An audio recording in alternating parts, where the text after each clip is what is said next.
Balen budget कृषिमा कायापलट गर्दै किसानको लागि नीति तथा कार्यक्रम 2083-84 के छ त यसमा आउनुहोस् जानौं।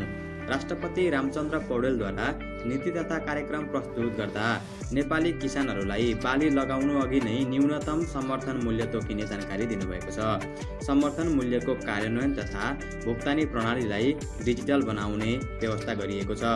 किसानको बैंक खातामा सिधै रकम जम्मा हुने व्यवस्था पनि गरिएको छ। साना किसानको लागि बाली तथा पशुधन बीमाको दायरा विस्तार गरिने बताइएको छ। किसान बलियो देश बलियो भन्दै बालेन सरकारले किसानको हितको लागि तत्काल लागू हुने गरी नीति तथा कार्यक्रम प्रस्तुत गरी यसलाई तत्काल लागू गर्न निर्देशन दिएको छ।